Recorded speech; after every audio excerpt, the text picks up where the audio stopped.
Jadi kenapa saya ada di sini adalah saya sudah berobat ke psikiater karena saya berpikir saya berhalusinasi. Nah, jadinya saya pergi ke psikiater ya buat ikhtiar lah menyembuhkan diri karena saya merasakan ada sesuatu hal yang aneh gitu yang pertama kali saya rasain kok begini gitu ya. Jadi apakah saya halusinasi melihat sesuatu yang nggak benar, apa emang hanya di pikiran saya, apa emang itu kejadian gaib. Dan di saat mimpi pun ya mimpinya bisa dibilang saya sadar gitu seperti melayang kemana. Apalagi adik saya ini keluar-keluar tubuh sendiri nih hobinya. Terus kalau saya ya paling seringnya berantem sama makhluk-makhluk tuh kalau lagi mimpi tuh. Nah itu Ki, jadi sebenarnya saya halusinasi apa enggak Ki? Karena saya sampai ke psikiater untuk memastikan saya ini sakit gila apa enggak gitu, maksudnya sakit jiwa apa enggak gitu. Jadi hal itu pernah saya rasain. Terkadang buat teman-teman yang nonton ini mungkin hampir semua pernah mengalami dejavu. Dejavu ini jadi kita datang ke suatu tempat yang belum pernah kita kunjungi, tapi gue kayaknya pernah nih kesini, kayak gitu. Jadi sebenarnya gini, Tuhan itu menggambarkan bahwa bumi ini berputar. Bumi ini berputar, dan kita pun sebenarnya cuma hanya ganti wadah, ganti pakaian. Tapi kita dulu pernah hidup. Sekarang gue mau tanya secara logika aja. Lu dari Tuhan itu bersih, lu suci. Terus lu ngelakuin kemaksiatan, lu ngelakuin zina, lu mabuk, lu segala macam, lu judi. Kira-kira Tuhan mau terima nggak ruh lu? Ya, enggak kotor Ki. Kotor. Kotor, ya. Makanya di situ ditiupkan lagi lah. Hanya berubah ini nih jasad, Jasad. wadah. Wadah atau jasad ini kita anggap pakaian. Pakaian ini suatu saat bakal lusuh, bakal hancur, bakal punah. Gitu. Jadi kalau orang-orang ini buat orang-orang yang indigo ya, ini menurut saya nih, jangan baperan juga nih. Ini menurut pemahaman gue nih. Jadi kita itu pernah mengalami hidup sebelum hidup yang saat ini. Makanya ada di situ namanya dejavu.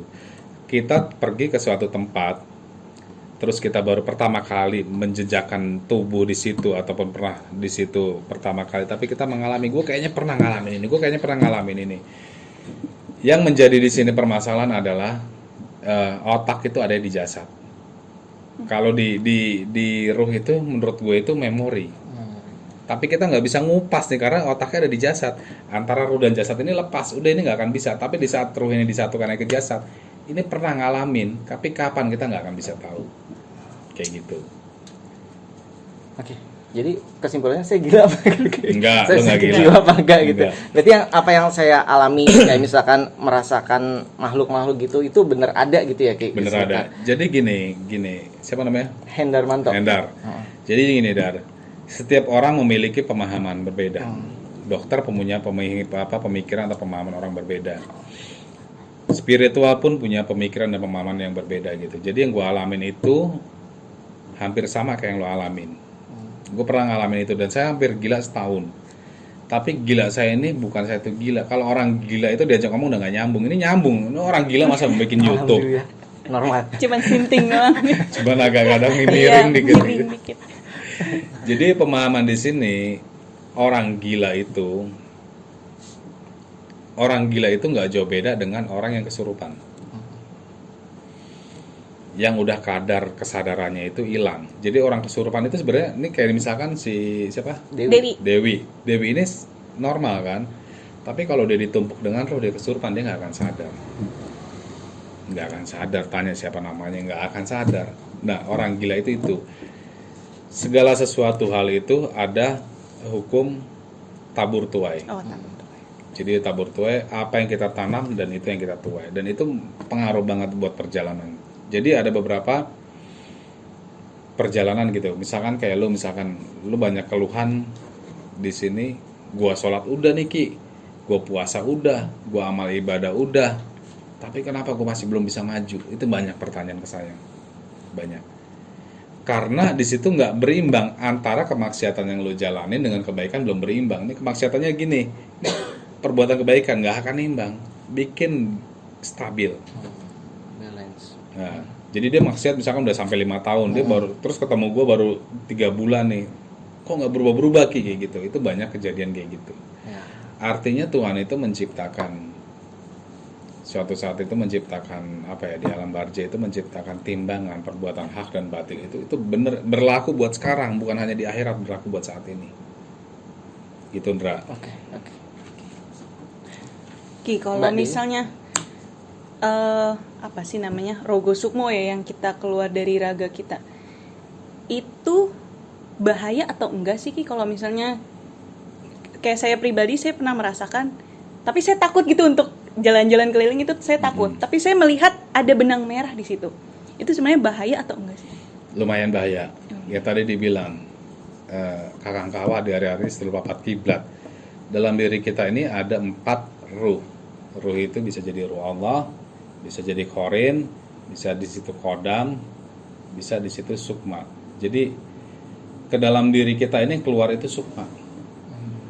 Kalau kita meninggal itu keluar 4-empatnya keluar semua. Tapi kalau untuk rogo sukma, sukmanya aja keluar.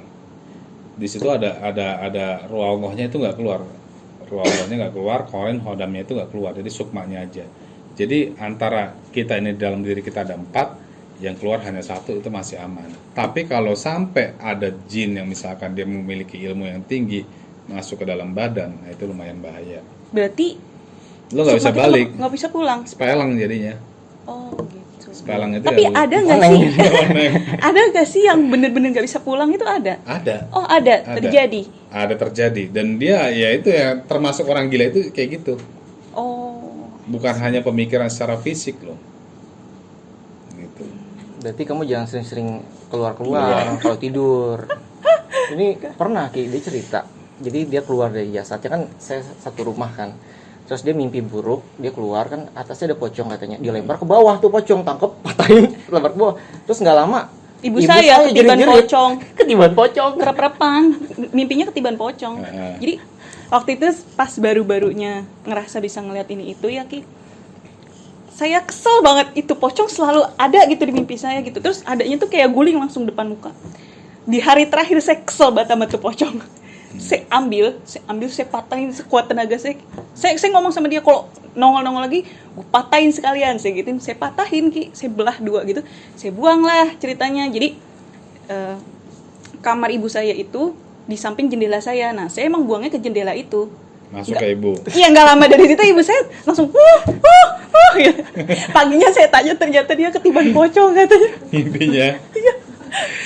Itu bener apa enggak sih? Ya benar. Hal kayak gitu kan di luar nalar. Iya, kan? itu di luar nalar maksudnya. Di luar nalar. Artinya kalau kita berbicara secara apa ya, logika nggak masuk akal. Iya, nggak masuk akal banget. Jadi nggak masuk akal. Sekarang kayak gini nih. Banyak juga kendala di sini. Orang dicek, check up ya, udah di check up ke dokter, nggak ada penyakit, tapi dia ngerasa masih banyak penyakit, masih sakit gitu. Dan itu banyak juga kejadian kayak gitu. Jadi kayak gini contoh nih, ini gelas nih ya. Gelas ini gue masukin ke badan lo, santet nih. Terus lu nggak percaya hal gaib, lu ngerasa lah perut sakit nih atau lambung atau apa, lu check up ke dokter. Di check up ke dokter, oh ini ada tumor. Penyakit fisik, penyakit gaib, kalau misalkan terlalu lama dalam badan itu akan menjadi fisik. Sekarang gue mau tanya, lu sakit, berasa nggak penyakit itu masuk badan lu? Tahu udah sakit kan? Tahu udah sakit. Udah sakit kan? Nah itu. Jadi kayak penyakit gaib, apa penyakit santet itu pun sama penyakit gaib, gitu. Tapi kalau kita masukin dia nggak percaya hal gaib, selesai hidup lo. Kayak misalnya kanker, tumor itu sebenarnya pada dasarnya itu penyakit gaib, kiriman orang juga. Cuma karena dia nggak mempercayai, dia lebih percaya medis, ya akhirnya menjadi penyakit fisik. Ngomong-ngomong soal santet, misalnya saya mau nyantet dia gitu Ki. Terus kurang aja. Ada kurang aja.